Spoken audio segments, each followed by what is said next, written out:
Pada zaman dahulu kala, hiduplah seorang ibu dengan anak perempuannya yang bernama Darmi. Ayah Darmi sudah meninggal saat Darmi masih kecil. Dahulu, mereka hidup berkecukupan. Namun, setelah ayahnya meninggal, ibu Darmi harus bekerja keras di ladang demi hidup mereka. Karena setiap hari bekerja di ladang, kulit ibu Darmi jadi kian gelap. Berat tubuhnya juga menyusut. Semua dilakukannya demi Darmi, putri satu-satunya. Namun, apa yang dilakukan Darmi? Dia tidak mau membantu ibunya bekerja. Setiap hari hanya berdandan. Dia juga enggan keluar rumah karena takut kulitnya jadi gelap seperti ibunya. Suatu hari, ibu Darmi hendak bekerja di ladang. Dia akan bekerja sampai sore, sebab musim panen sudah tiba. Ibu Darmi berkata pada Darmi,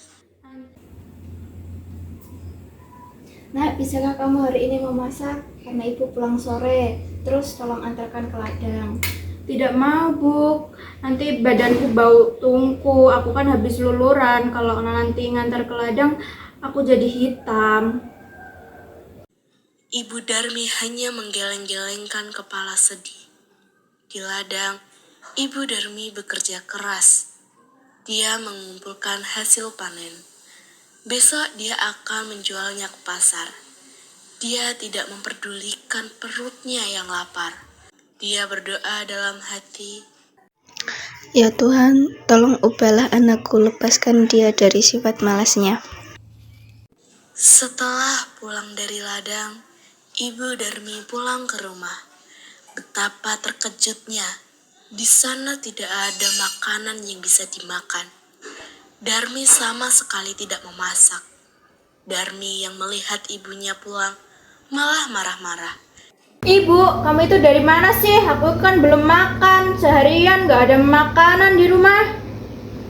Darmi, ibu kan tadi sudah menyuruh kamu untuk memasak. Darmi meninggalkan ibunya yang kelaparan dan juga lelah. Keesokan harinya, Ibu Darmi sudah bersiap dengan hasil panennya. Dia akan pergi ke pasar. Ayo ikut ibu ke pasar, ibu membutuhkan bantuanmu untuk membawakan hasil ladang. Gak mau deh. Nanti kulitku kotor. Di pasar kan becek.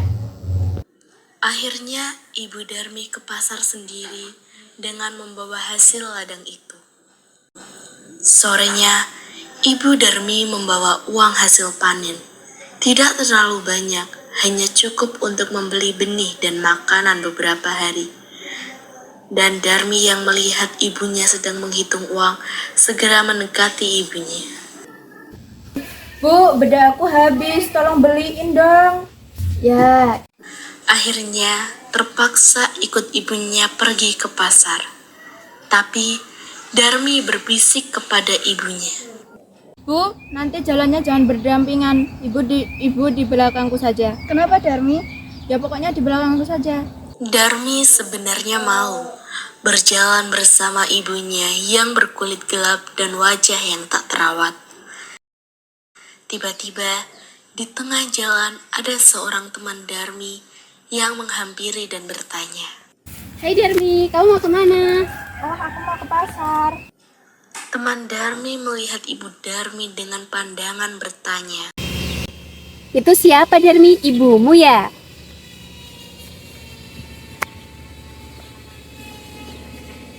Darmi yang tak ingin temannya tahu jika dia punya ibu yang kotor dan jelek segera menjawab. Oh, ibu tidak. Itu pembantuku. Amit-amit deh punya ibu kayak gitu. Betapa sedih saat ibu Darmi mendengarnya. Namun, hanya ditahan dalam hati. Mereka melanjutkan perjalanan. Darmi bertemu dengan temannya yang lain.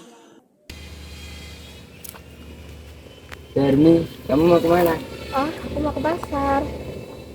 Ngomong-ngomong yang di belakangmu itu siapa? Ibumu ya? Oh, bukan. Itu bukan ibuku. Itu pembantuku. Sungguh, hati Ibu Darmi semakin sedih. Begitu tega anaknya mengakui dirinya sebagai pembantu. Namun, sekuat tenaga dia berusaha menahannya. Sampailah Darmi dan Ibu Darmi di pintu pasar. Saat mereka akan memasuki pasar, lagi-lagi Darmi bertemu temannya yang lainnya. Darmi, tumben ke pasar. Itu siapa yang di belakang? Itu bukan ibuku, itu pembantuku.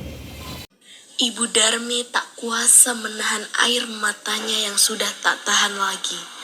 Maka dia pun berdoa.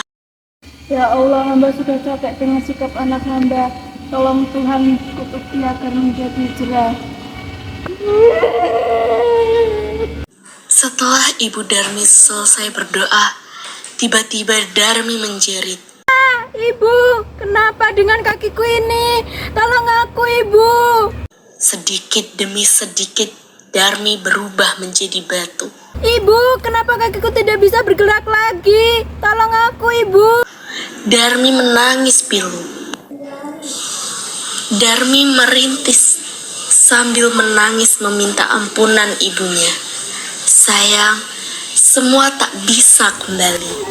Darmi tetap menjadi batu. Dia harus menanggung hukuman karena telah durhaka terhadap ibunya yang sudah merawat dan menjaganya hingga dia besar.